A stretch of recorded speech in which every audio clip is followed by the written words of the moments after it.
ప్రజలకు ప్రభుత్వానికి వారధులు ప్రభుత్వ ఉద్యోగులు.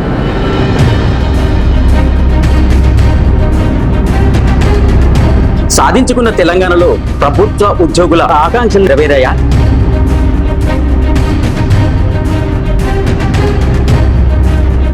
దాచుకున్న డబ్బుల కోసము ధర్నాలు చేయవలసిన దౌర్భాగ్య పరిస్థితులు. అయితే పెరుగుతున్న టెక్నాలజీ ఉద్యోగులకు ఎలాంటి శాపంగా పరిణమించింది? గడియారాలతో సంబంధం లేకుండా మా ప్రభుత్వ ఉద్యోగులు పనిచేస్తున్నారు.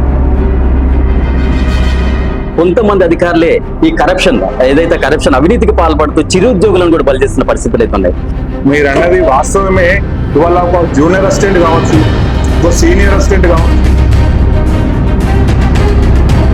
ఇప్పుడు లంచగొండితనం అంటే కరప్షన్ ని మీరు సమర్థిస్తారు? మీ కరెక్షన్ ను సంబంధించట్లేదు, ఎవరో ఒకరు అవినీతి చేస్తారు.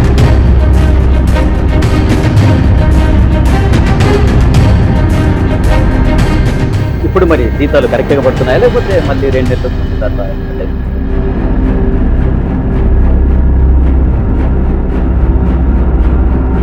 ఇప్పుడు పెన్షన్ అంటే రిటైర్మెంట్ అయిన తర్వాత విశ్రాంత జీవితం పెన్షన్ తోటి ఆధారపడి బతకాలంటారు. ఇప్పుడు కొంతమంది ఉద్యోగులు రిటైర్ అయినా కూడా వాళ్ళకి పెన్షన్ రాని పరిస్థితులు ఉన్నాయి. ప్రజల కోసము, ప్రభుత్వం కోసము పాలేరు లెక్క కష్టపడి పనిచేసేది ఎవరయ్యా అంటే మా ప్రభుత్వ ఉద్యోగులు. అలాంటి ప్రభుత్వ ఉద్యోగుల దాచుకున్న డబ్బులను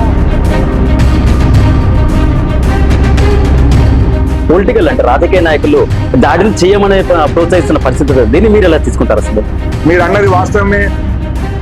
ప్రజాప్రతినిధులు ఎవరైతే ఉన్నారో వాళ్ళే రెచ్చగొట్టే విధంగా మాట్లాడి వాళ్ళ పబ్బం గడుపుకొని వాళ్ళ ప్రతిపక్షంలో ఉన్నప్పుడు ఒక మాట, అధికార పక్షంలో ఉన్నప్పుడు ఒక మాట మాట్లాడుతూ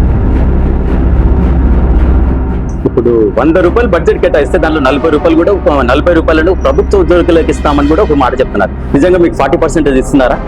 వాళ్ళ మా ప్రభుత్వ ఉద్యోగులకు పెన్షన్ లేదు, కానీ వాళ్ళ ప్రజాసేవ చేస్తున్న ప్రజాప్రతినిధులకు పెన్షన్ ఉంది.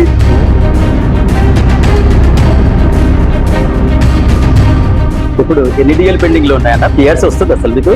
దాదాపు ఇవాళ 5 డిఎల్ పెండింగ్ ఉన్నాయి. ఇవాళ పిఆర్సీ వస్తుందా రాదా అనేది మా ఉద్యోగులు మనోవేదనతో ఉన్నారు. గత బీఆర్ఎస్ ప్రభుత్వం పరిపాలన సౌలభ్యం పేరుతో 10 జిల్లాలు ఉన్నది 33 జిల్లాలకు పెంచింది. ఈ 33 జిల్లాలతో ఉద్యోగులకు ఏమన్నా ఒరిగిందా? ఏమైనా ప్రయోజనాలు కలిగాయా? తెలంగాణ రాష్ట్రం వస్తే మా బ్రతుకులు బాగుపడతాయి అనుకున్నాం.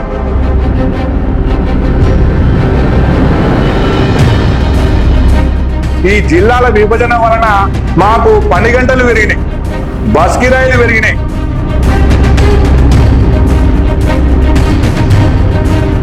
ఇప్పుడు పంచాయతీ కార్మికులు ఉంటారు, పంచాయతీ సిబ్బంది ఉంటారు, ఇటు మున్సిపల్ సిబ్బంది, వాళ్ళు చిరు ఉద్యోగులు. వాళ్ళకి జీతాలు కూడా చాలా తక్కువ. వాళ్ళు గత కొన్ని సంవత్సరాలు కూడా మాకు వేతనాలు పెంచాలని చెప్పేసి వాళ్ళు పోరాటాలు కూడా చేసిన పరిస్థితులు.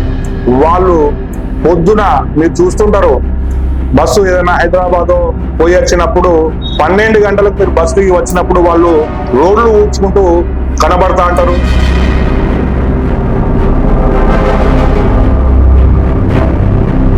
అయితే ఈ మధ్యన కొన్ని చిట్ ఫండ్స్ అన్ని అన్నట్లేదు. వాళ్ళకి గవర్నమెంట్ ఎంప్లాయీస్ అంటే వాళ్ళు వేసుకున్న పైసలు లేపాలన్నా తీసుకోవాలన్నా గవర్నమెంట్ ఎంప్లాయీస్ షూరిటీ అడుగుతున్నారు. వాస్తవానికి మీరు ఈ చిట్ ఫండ్ విషయంలో చాలా మంది మా ఉద్యోగులు నా దగ్గరికి వాళ్ళ వేదనను, ఆవేదనను తీసుకొచ్చి ఇప్పుడు టీఎన్జిఓస్ ఏదైతే తెలంగాణ రాష్ట్ర సాధన కోసం టీఎన్జిఓస్ పోరాడారో ఆకాంక్షలు నెరవేరాలంటే ఏం చేయాలి? ప్రభుత్వం ఏం చేస్తే వారి ఆకాంక్షలు నెరవేర్తారు?